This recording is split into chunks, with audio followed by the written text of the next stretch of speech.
Stream is live. Stream is live, and you were Oh, no. immediately delayed. Yeah. Immediately delayed. Fuck. It's still off a little bit. Yeah. We can troubleshoot. This is troubleshooting in front of live in front of a lot of viewers, but I think we can handle it. Do I need to go in and come out again? I don't know. It seems like it's close. Are you able to just turn off any filters that are on it? Like you said, you had like a light thing going. That could Yeah, be what's maybe causing that's an issue. I need to change.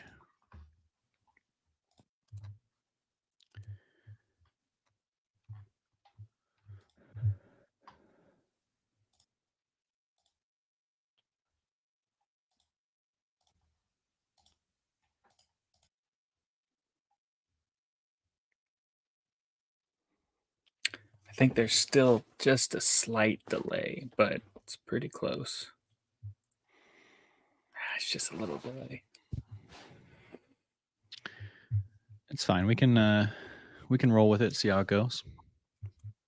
Yeah, I can go in and out if it gets to be a problem. Okay. So. Well, today we're talking about the show Sunshine, the movie Sunshine, 2007's Sunshine. Starring Cillian Murphy, Chris Evans, etc. Rose Byrne. That's a funny thing. I did not know that was who Rose Byrne was, to be honest. I was like, what? Oh, I was like, oh, that's not who I thought Rose Byrne was. But did you think Rachel McAdams? Is that who you were picturing? No, I probably was picturing Rose McGowan. That's a person. All right. Let me see. Sure. Believe you. Yes, I was definitely picturing Rose McGowan. And Rose Byrne. Okay. Yeah. Nope. Yeah, Rose Byrne crushes it in this. She does. You are super delayed now, I feel. That one was Okay. Let me just should I just go in and out and we can try it again? Let's give it another shot. All right. I'll vamp. Maybe we can do a little vamp. Yeah, a little vamp.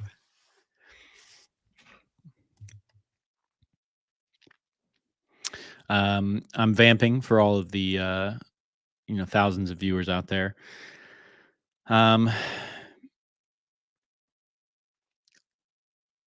If you haven't seen our episode on Dune, go back and check it out. We talked a lot. That one was about an hour and a half long, wide-ranging conversation about the film Dune and Dune 2. Love both of those movies. Gonna get to cutting that video up into shorter bites here soon enough, but if you're brave enough, bold enough to check out all of them, please do.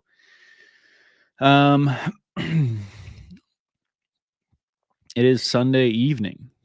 As good a time as any to be streaming live on YouTube. And I can only vamp for so long. I really want to see the movie Civil War. I can't wait to check it out. Also, shit, did I miss? I think I missed Interstellar was supposed to be playing in theaters. I missed it. Let's see.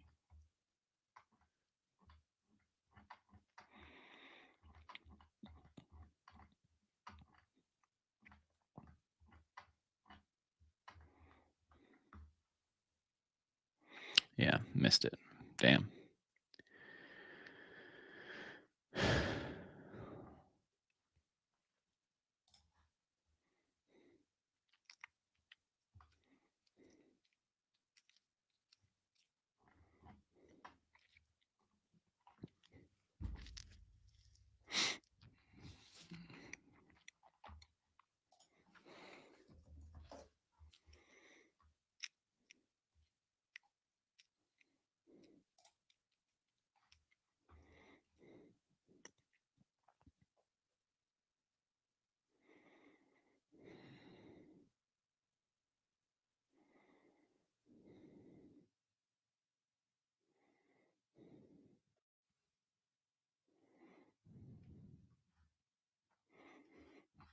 Let's add you to the stage Uh-huh. here.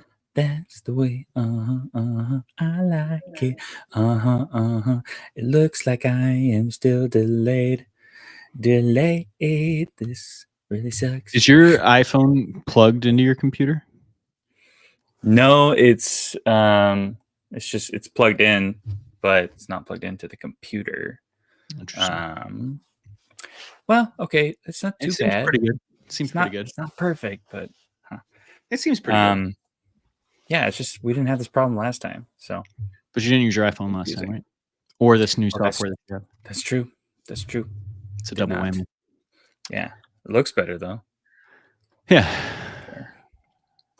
Looks good. Well, all right, let's go until it pisses one of us off. Sure.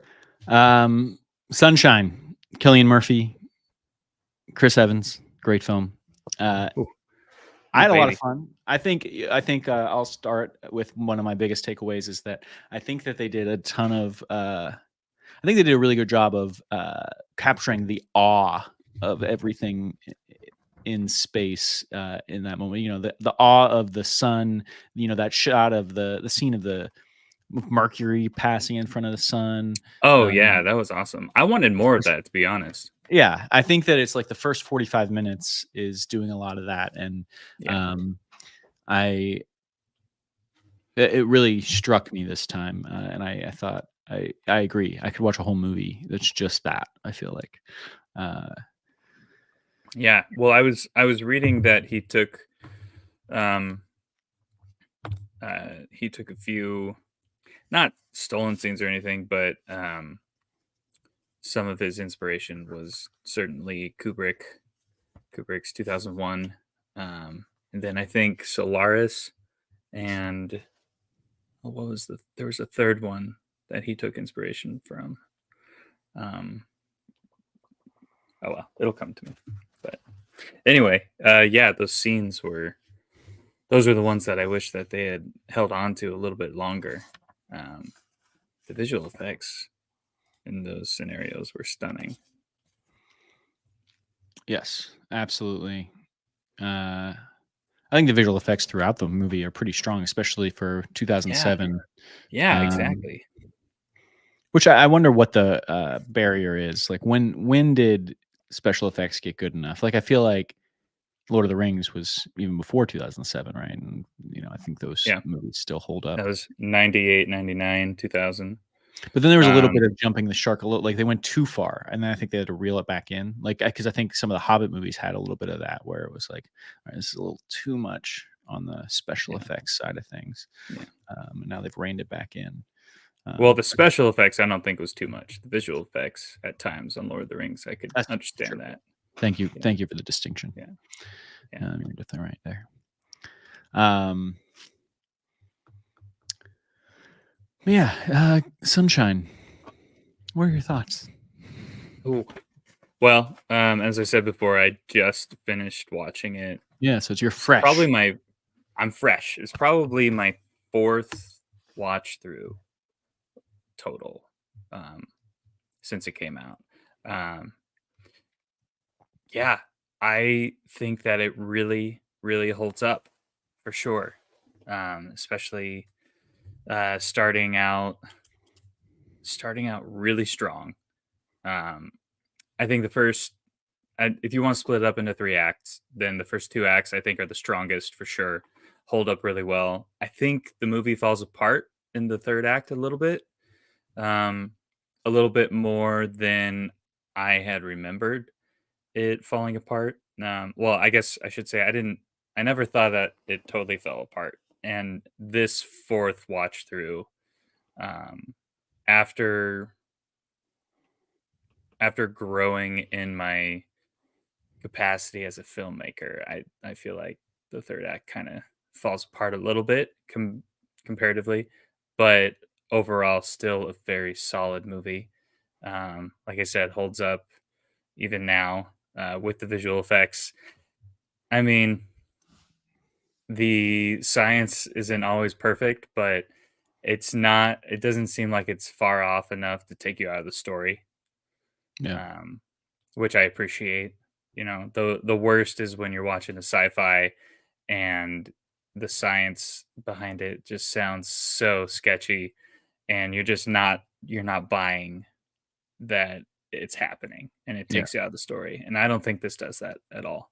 No. Um, If anything, I think you're right. Like the kind of the place where you get a little taken out of it is it's a pretty big leap to kind of almost a different genre. Like you're yeah. watching a very beautiful contemplative sci-fi film with a Yeah. lot of Hmm. beautiful shots of space, and then all of a sudden you're in a Yeah. slasher film and you're just like, Hmm. what is happening? It gets a little chaotic, but I mean, I think I still enjoyed the ending. I think it's fun. And I think there's a lot of logical leaps that happen at the end. Like how do they get onto the payload there? Like Killian gets on there, but then they're just suddenly there, and you're like, wait, how did these Yeah. two get on here? Um, Well, no. Oh, so I'm really fresh, and I thought that too. So you're to double check, you're asking like how did Mark Strong and Rose Byrne get onto the payload from yeah, the other part of the ship? yeah, Well, it does show when Rose Byrne is running from Mark Strong's character, she runs through that airlock, and okay, I distinctly remember it showing a close up of payload locked and payload unlocked when she okay, goes through. good, And then when Killian Murphy finally comes through, he notices her red, bloody handprint. So yeah, yeah. That's a there great is point. that. Super fresh. So You're totally right. I remember that. But still, Uh, yeah, it is quick. It happens. It happens real quick, which leads you to think about it later on. Like, oh, did that happen? How'd they show that? But yeah, that's okay. But it is yeah. there. It checks out, I guess. Checks out, checks out. Um,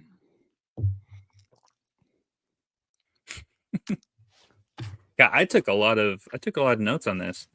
great. Um, I was trying to I don't know, do you want to kind of go through this from Sure. start to end, or just, Or jump you around, know, anything, whatever you jump found around it? interesting. Let's just hit the interesting highlights. What do you got?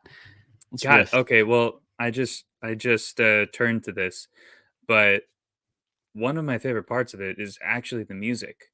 Yes. Um I just watched it with my sister, who is a composer. And so the whole time, every time we paused the movie, we would sit and talk about the music a bit. And for her, she was focused on how the music sounds like a lot of several different things from Hans Zimmer. Um, and this came out before Inception and a few Yeah. other um, Hans I Zimmer actually movies paused that, it during and said yeah, that to Megan. I was like, "This music is incredible," and I was like, "I wonder who did it." In my head, I was like, "This." It's like I'm thinking Hans yeah, Zimmer. I can't imagine yeah. this is Hans Zimmer, but and it's not. But Yeah, that's it. John It was what I Murphy thought. is the composer, um, and it looks like he's worked with Danny Boyle before, Okay. um, director Danny Boyle. But yeah, his stuff. My sister immediately brought up Hans Zimmer's Time from Inception. I think it was from Hmm. Inception, or no, Interstellar. Or Interstellar. Yeah. She brought up Time from Interstellar, and it's not the same chord progression, so it's can't sit there and say that Hans Zimmer stole it. But I wouldn't be surprised if this was in the back of his head if he saw Sunshine, because it was when Sunshine came out, it was talked about for a bit. So Oh if yeah, it he was a big saw movie. it I feel like. and listened to it, I wouldn't be surprised if it stuck in the back of his head and he kind of brought the chord progression in.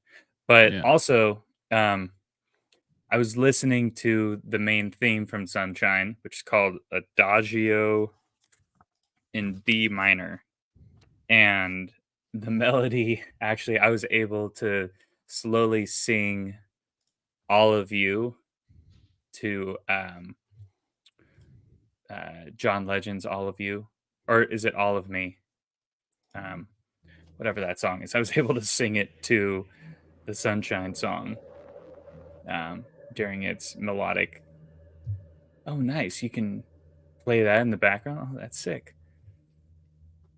Yeah, I was trying to figure out the best way to Yeah. display it, but yeah. Yeah, so it's not like it's I don't know, it's a well-known chord progression, so it's not like it's stolen or anything, but it's the way that John Murphy composes music, it's outstanding.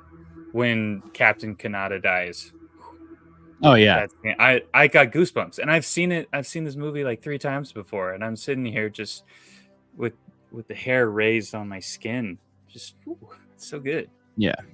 Yeah, I mean, this is just an epic chorus. I mean, I think this song is what gives the movie that awe that I was talking about. Like, Yeah, you I can't think so help but too. look at these images with this music behind it and just be like, "Oh Yeah. my god, that's gorgeous." Yeah, it is. And tying that into you as the audience is you're registering the awe and the gorgeousness of it right at the same time that the characters are. And even their deaths in these sequences are epic because of it, Yeah. you know. Kanata's giving his life for not just his crew but all of mankind. And so I think when you step back and realize like what this crew of people is actually doing, I think the epicness of the music really brings it out a little bit Yeah. more. Yeah, I definitely agree. It definitely that's a big thing. I think that's a great point that it actually is really good at highlighting the epic kind of sacrifice because it's got Yeah. this like kind of somber tone to it as well. Well, and also because the crew is completely isolated out in deep space, um, and as an audience member, you're not seeing the world at large. You're not seeing that this is going to affect anybody else but the crew members in front of you. You're not seeing that until the very end of the movie. And even then you're only seeing 3 people in a supposedly snowy wasteland of Sydney, Australia. um but yeah, I think the music really, I think it adds to the epicness and the emotion that the movie is trying to convey for Yeah, these I think they do characters. such a good job of, also just kind of bringing it throughout the whole movie. Just it keeps coming back to the same kind of theme Yeah. over and over, and then it still even works as the climax, as the wall of um, flame and atoms is coming towards him, and again that look of awe. You actually get it on Yeah. his face now. I think that's an Mhm. interesting thing too. Is like, okay, the whole movie it's showing us, and we're sitting there with the look of awe, and then at the end you get that shot of Cillian Murphy's Yeah. face, which obviously is the perfect face to be looking up in such awe at such beauty. And, Oh, him with yeah. his dark And hair and blue eyes it and well, yeah, and that's, like, the one time you can't tell that his eyes are piercing blue is yeah, when is when this orange light is right. just spotlighting him. Totally. Yeah. Uh, But that was his first close up, when he's doing the videos home mhm. and, they're doing that character introduction, his eyes are so goddamn Yeah. blue. Oh, yeah. Just so piercingly blue, and I just sit there and wonder, it's like, did somebody decide to start highlighting those pupils or those irises, I should say, um, like, in post, and then it was like, "Oh, from here on out, anytime Killian Murphy's on screen, we have to highlight his blue eyes," or are they just that blue? I think they're just that blue, man. This guy, he got blessed with beautiful genes and amazing talent. Yeah. And then I what I thought was interesting is he's also now been cast type. Sorry, he's also now been typecast as Yeah. a physicist in Fair. 2 movies at least, right? Yeah. I thought the parallels. Involving nuclear payloads. Exactly. He's like the Yeah. nuclear expert on this, and it's like a little bit of foreshadowing to his Oppenheimer role. He never would have won the Academy Award if it weren't for Sunshine, where he got to Could kind of be. try it out a little bit, and then Yeah. he already knew what he was doing. He walked into Oppenheimer ready to go. So, Yeah, I agree. what else you got noted down?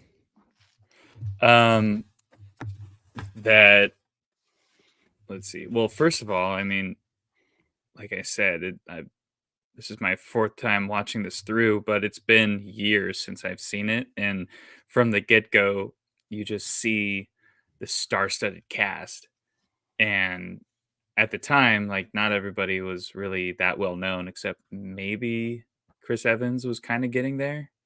I You feel know, like maybe maybe the first, I what don't know. was that around Fantastic Four?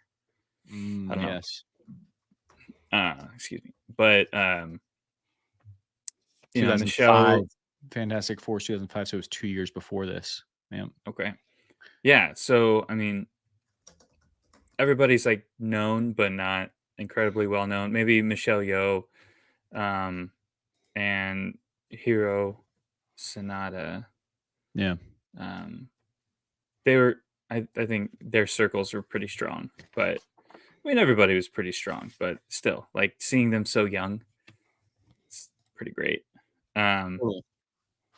so walking into that and knowing that, oh yeah, this movie is going to be a good movie. I watched it with my sister, like I said, and she's never seen it before, and so she didn't even know who was in it besides Cillian Murphy. And when she saw everybody, she was like, "Oh crap, this movie's going to be awesome, isn't it?" Like, yeah, yeah, really good. Yeah. So yeah, strong acting from everyone. I don't think I would have any acting notes at all. I No. don't know about you, No, but I mean, I think everybody plays their role quite well, even down to like, I mean, you've got Benedict Wong, he plays Trey, right? And I think he does a yeah. pretty good job of showing the mental breakdown that he's going through. And Oh yeah. like, I mean, he freaks out and he does a really good job of it. And then there's like the guy that plays Harvey, his name's Troy Garrity. So he's like the second in command, and then he's the one that kind of takes over.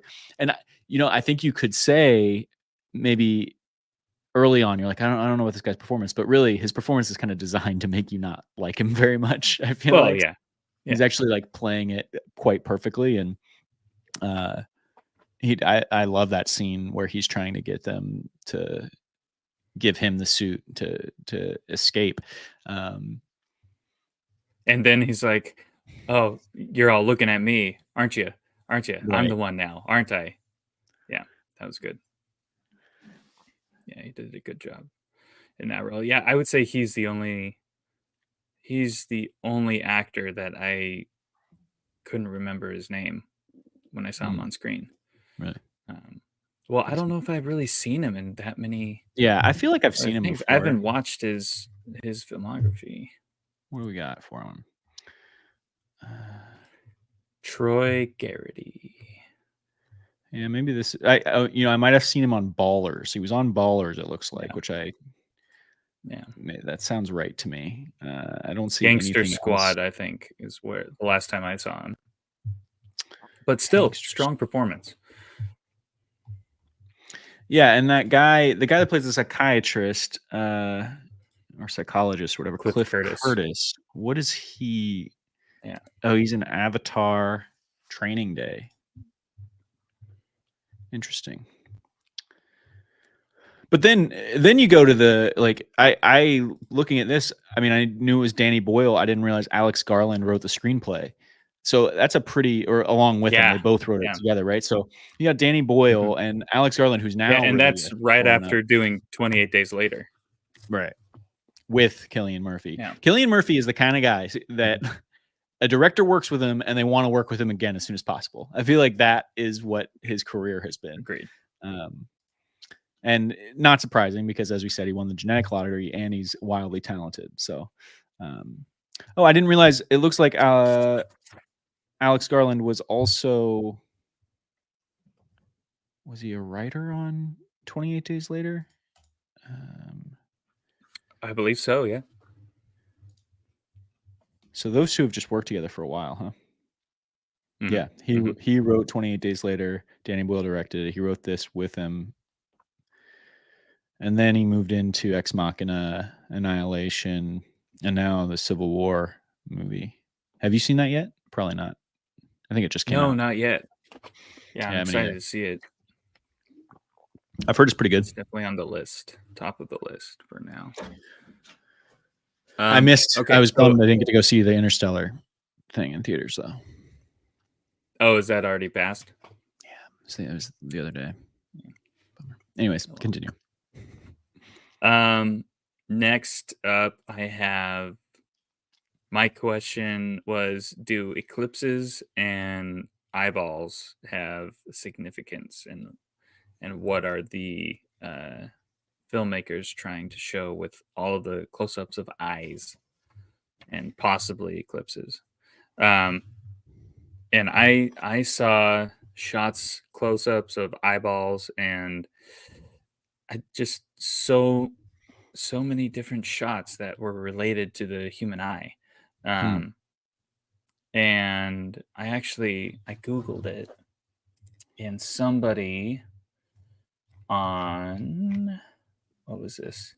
Found an article on American cinematographer by Jay Holben, and he quotes the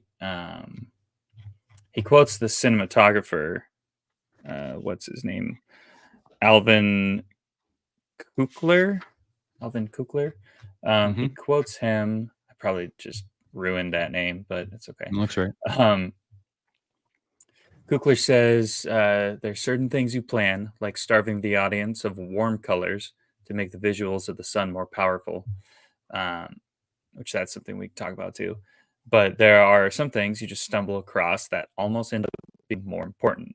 For example, we started shooting macro close ups of eyes now and then. And without even talking about it, we started shooting more and more of them. We realized the pupil of the eye is like a negative image of the sun itself, and looking into someone's eye like that is like looking into his soul. You find these abstract images that express a lot, and it's a lot of fun to discover them. So I thought that was really interesting, a really interesting comment that they hadn't planned Yeah. from the get-go on relating the sun and the starship with the giant shield, on relating that to the image of the eye, and it just Yeah. kind of fell into place, which I love I it. found pretty cool. Yeah, finding it on the day and then I like the idea of like, oh, they did it once, and then we're like, they did it again, and they're like, wait, we're kind of doing this now. Let's Yeah, keep it up. Let's keep finding opportunities to do it, yeah, and then, just give the editor as many eye shots as you can and see where he goes with it, right? yeah, yeah. uh, And there were a lot in the movie. Once yeah, I noticed it, I didn't count them, but yeah. I didn't I pick up couldn't on it, stop but noticing it. I guess I can think back to it now, and I certainly can imagine a couple of them. Um, and then, to your point, that like I think that first eclipse shot where they use the ship as the eclipse, Yeah, the opening. at the opening is Yeah, amazing. yeah. I love the opening of the movie. I think it's so great. Oh, Um, very good. Yeah, yeah. Our son is dying. I told Megan yeah. that. I watched it with Megan. She hadn't seen it as well, and We face she was like, extinction. "What's it about?" And I just went, "Our son is dying." I love that opening. It's Um, good. Another thing with the cinematography, or really, I guess it's more the editing than the cinematography, is the uh, when they go into the Icarus one and they're doing all of the like flashing of the images of the original crew, the kind of it's like 1 or 2 frame flash of their faces, and then it comes back. Like, I've always loved that scene as well, and the way they do that, and then that kind of the full image is revealed later, on, and you realize what you've been looking at is, images of all these dead crew members, and I thought that was just a really nice touch, and I think Yeah. feels like something that also probably was found in the edit as they were doing it. Well, did they do that in 28 Days Later? Did they? I feel like 28 Days Later had a lot of those kind of flashing images. Mm, Maybe not. Maybe it's not. totally possible. Um, I haven't seen that in but forever. I wouldn't be surprised if that's something they discovered together earlier on. Yeah. But it definitely. works out in their favor. That's for sure. Totally. Um,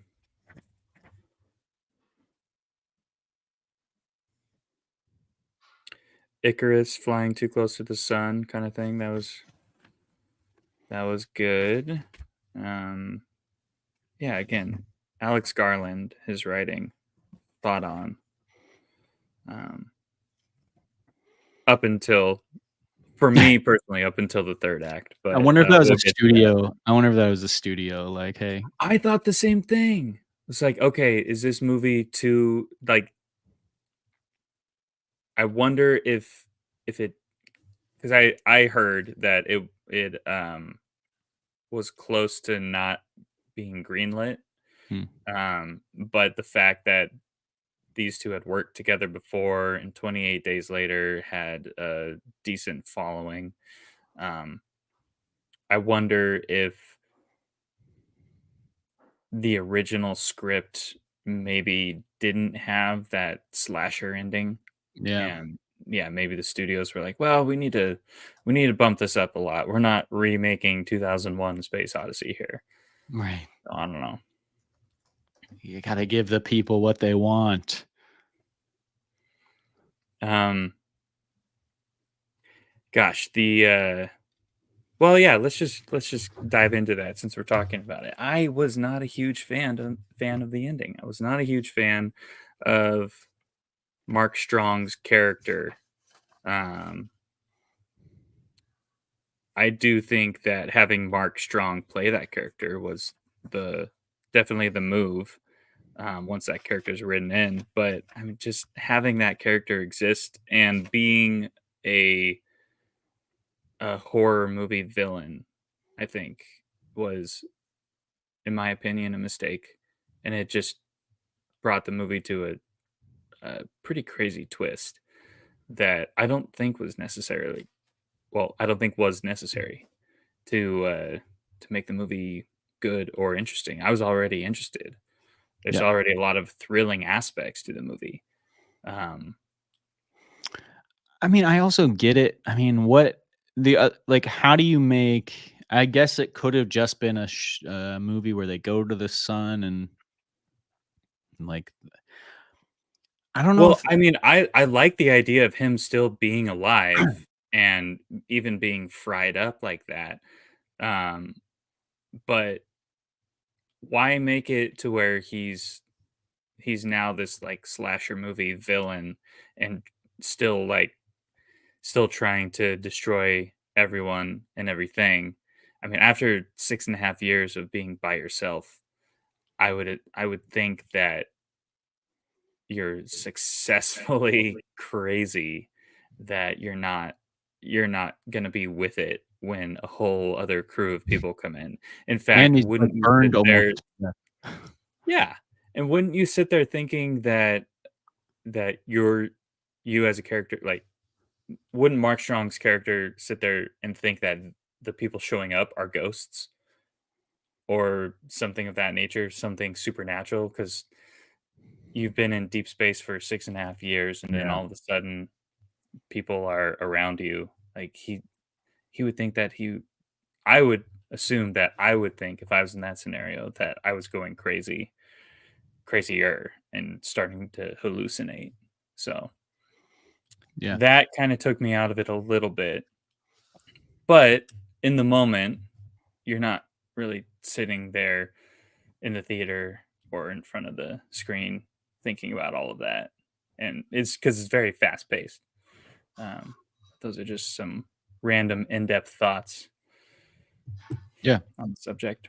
Uh, Yeah, I mean, I think that the twist, or if that's what you want to call it, is it's a bit abrupt, and it's also that dude's pretty crazy, and he clearly understands the context of why they're there. He gets, oh, this is another mission to restart the sun, and I need to stop them. Like that seems to be the mindset that he gets himself into. When you're right, like this dude is he's off his rocker. How does he even know what's happening?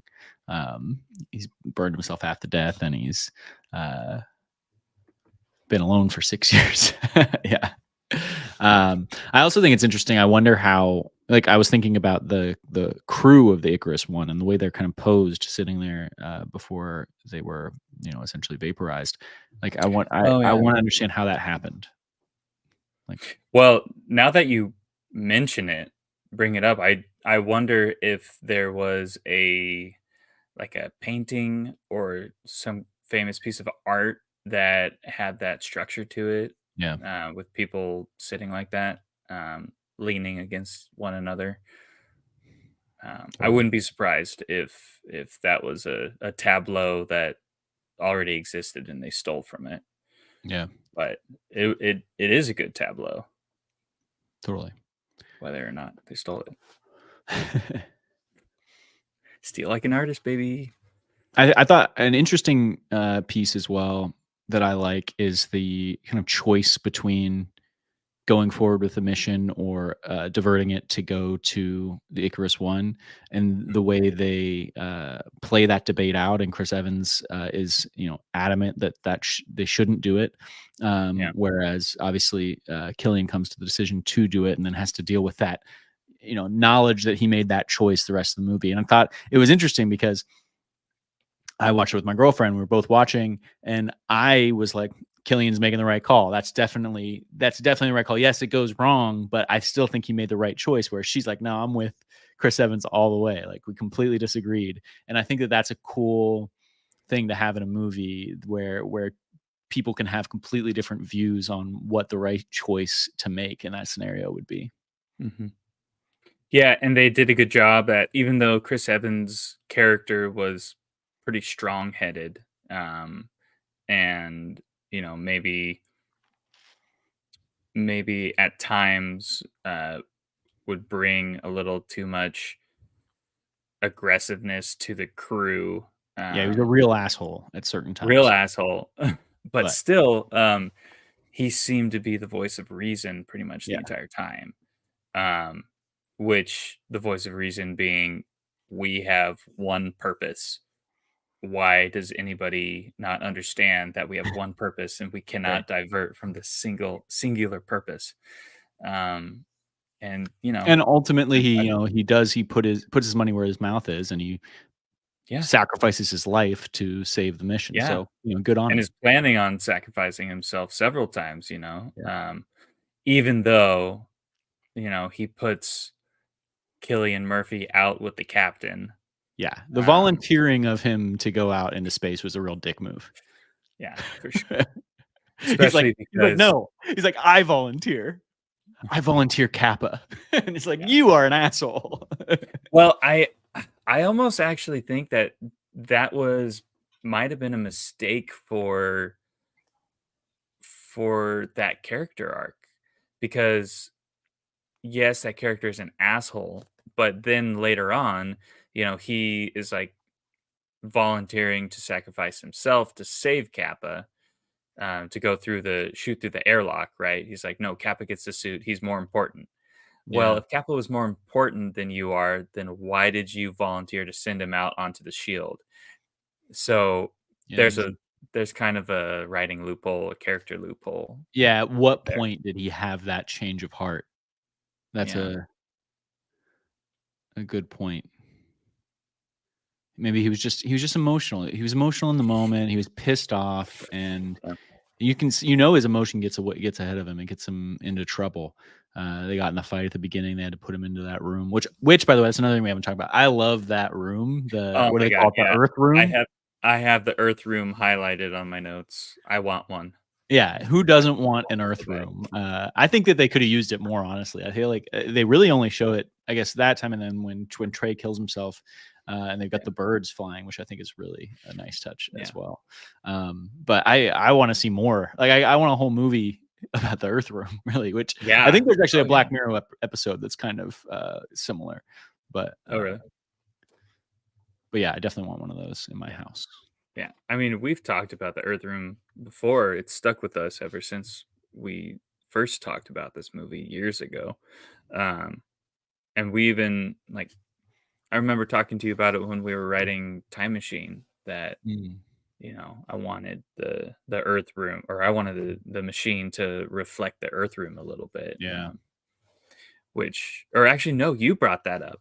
You brought up the Earth room in that conversation. But yeah, that's definitely something that's always stuck with me. Have there been any other sci-fi movies that have used an Earth room type scenario, Not that I can or think a of. set of some sort? Because they should. I mean, Again. I mean, like I said, I think that there is a Black Mirror episode where there's something similar. Yeah. Uh, Um, I want to see a prequel to Sunshine, and you can just call it Icarus. oh, so it's about Icarus One. Yeah. Hmm.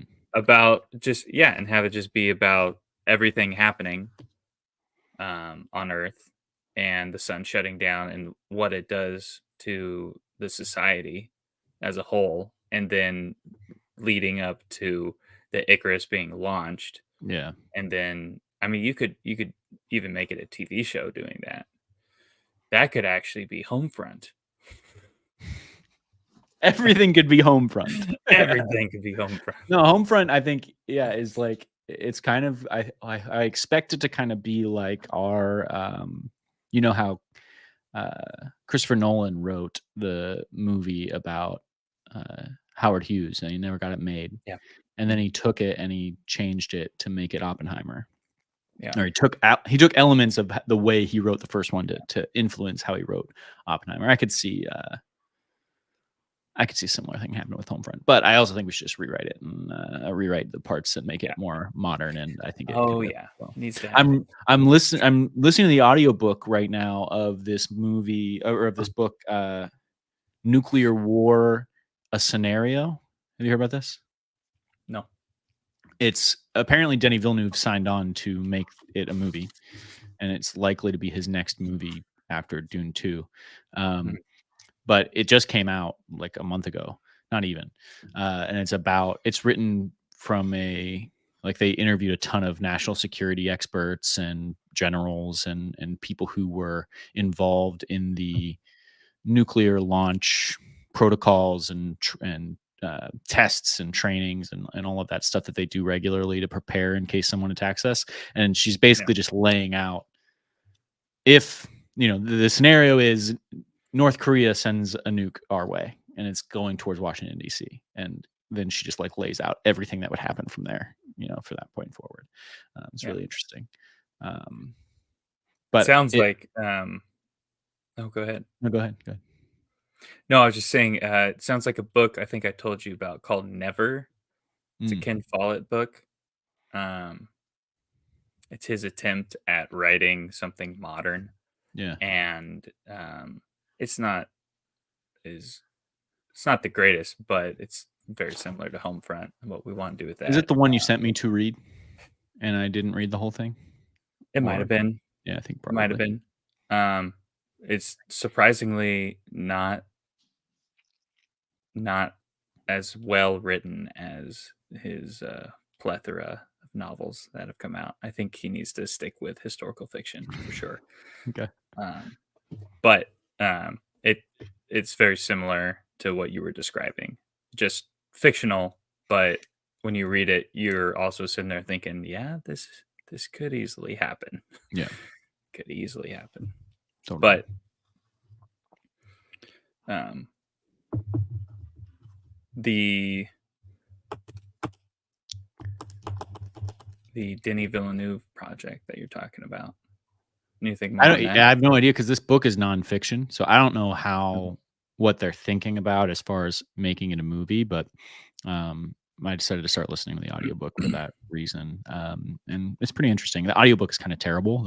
I don't know if it's the author that's read it or parts of me thinks that it's AI that read this book because it's like such a painful narration, but so my apologies to the author if she did read the audiobook, but it's painful. You should have hired somebody else to do it.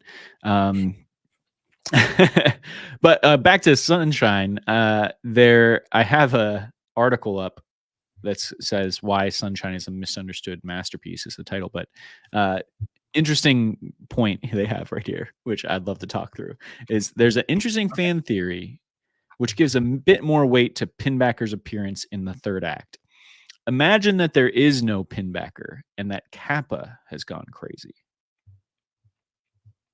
Oh, So okay. a bunch of people have died. He made a big choice that is led to deaths and multiple people dying. Mhm. Um, and now Pinbacker is someone he's imagining, and maybe he's killing people. Well, listen, if that is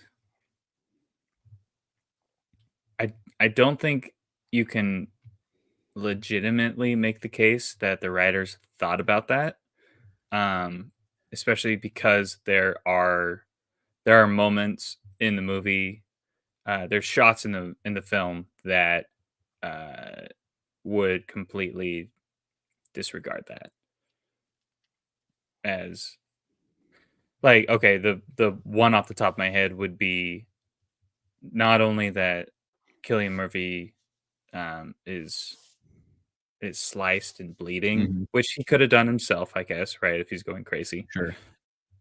But, when he's locked in to that airlock, the outside of that airlock, there's a shot that shows that, um, Mark Strong's character locked it from the other side. Yeah. Um, so although, I mean, I guess if Killian Murphy's character is going crazy, maybe another one of the crew members could have done that, Yeah.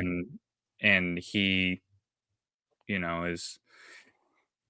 is imagining Mark Strong's character, like, putting that over, someone else's face, maybe.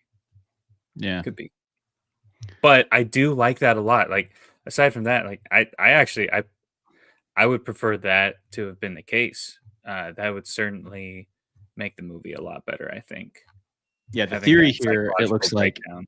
The theory here, it looks like, is that uh, a couple people have died, obviously, so he's already mentally unstable. Then they realize that somebody else needs to die in order for them to have enough oxygen to Mhm. uh, to make the rest of the trip. And there's that moment where Killian Murphy says, "What are you asking? That we weigh the life of one against the future of mankind? Kill him!" Oh, Right? He's yeah. just like callous about it. He's like, I "Yeah, of I wrote course, that down too, yeah. yeah." And so then I he wouldn't say he was was callous about it, though. sure. I guess But yeah, the continue, continue. yeah, the point is that he just is he doesn't hesitate. He knows that that person Yeah. needs to die, right? And Mhm. then he they're saying he starts to create Pinbacker in his mind to rationalize the killing of the other crew members in his mind, and then they think that that's part of the reason they think this is because of how we never see Pinbacker except for we never see him like in the same shot as somebody else unless he's very obscured, right? Like he's always kind of blurred Well, and yeah, distorted. and yeah, exactly. Like, the obscuration? The obscurity of it all? I don't know what the proper Obfuscation, is grammar is. that the Yeah, word? it could be. Um, but the way that they do those visual effects, which I can only imagine is something done in post, unless they throw in some shaky cam action. But that was so chaotic, which could help. I think that definitely helps this fan theory for sure. Yeah. So then they're Um, saying that he kills the biologist. I forget her mhm. name. Corazon.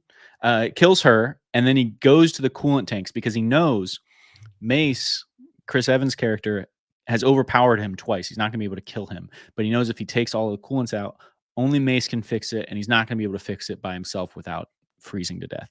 So he does Mhm. that, uh, and then uh, I guess goes and locks himself up. I don't know why he does that. But it does make a good point of once he gets into the payload and he runs into Rose Byrne's character, uh, she isn't specifically excited to see him. She's still terrified. She's still freaking out when he gets there, and then he leaves her pretty quickly. He just kind of they don't really. Yeah. talk much before he goes to try to Yeah. finish the job. Well, there's actually also when he's like talking to her in the payload, she somehow there is a jump where it it makes it seem as though she turns into Pinbacker, Hmm. and Pinbacker grabs Killian Murphy by the Mm, neck mhm. or the scruff Yeah, or yeah, whatever, and then holds him over. And it's this weird time jump for Killian Murphy's brain, right? yeah, Um, his it goes from him kind of walking away from Rose Byrne to all of a sudden Mark Strong's character is right there holding him. mm, So I think that definitely helps the fan theory for yeah. sure. You know, The guy says, just "I'm there's a almost yeah certain." He doesn't even say almost. I am certain it is not what they intended, but it works better for me than the actual plot. yeah 1000% does. Yeah, I agree. Because otherwise, honestly, otherwise it doesn't make sense to have a to turn it into a slasher film at the end, in my Yeah, opinion. But yeah, but it's well, fun. and they lead up to the psychological breakdown of everyone, and Yeah, I think that's why they also had the psychologist on board right. to And kind of they're losing oxygen help too, represent which that. can't help. I think I'm convinced, to be honest. I think it might have been something that the writers that Alex Garland thought about from the get go. Let's ask him. That'd be great. Oh my god, could you imagine That'd having a conversation with Alex Garland? be great. It would Um, be incredible. Anyways, I gotta wrap up. You got anything else you wanted to hit on Sunshine? No, no. Well, I don't think so. Those are all the big parts. Yeah, no, just overall fantastic film. I agree. I'm a Yeah, big fan. underrated. Underrated for sure. Definitely underrated. Yeah. I think everybody should see it. It's one of the better sci-fi movies to come out in the last 20 years for sure. Um, but cool. Thank you, Cecil, for talking about Sunshine. Let's talk again soon. I have some ideas on other ways we can take this and things we can work on.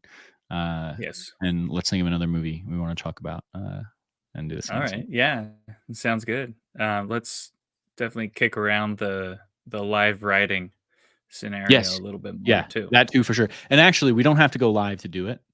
I Yeah. realized we could record it instead. When this is what I was thinking about. So we could record it, and it's the same exact setup, Yeah. but then it isn't going online. But we can then cut it into pieces. So then once we've got it Yeah. finished and copywritten or whatever, then we can hmm start putting Then those we can out and put try it to out. get some traction. Yeah. Yes. Yes. And then that'll also be like once we finally put something out there that does really well, we create a solid fan base, then I think that can be a really, really cool um, little Easter egg Totally. for the diehard fans to find. Yeah. Yeah. Anyway. So I've got a lot of ideas around that. So we should talk about it soon. But All right, bud. um, all right, man. Sorry for the technical issues earlier. It's no problem. It's Yeah, we're figuring this out. yeah, we are. I've had a lot of technical issues, so it wasn't the first time. But all right, thanks, man. Have a good Sunday. Thank you All all right, to you all too, our buddy. thousands of viewers, and have a good night. All right, later, man. All right.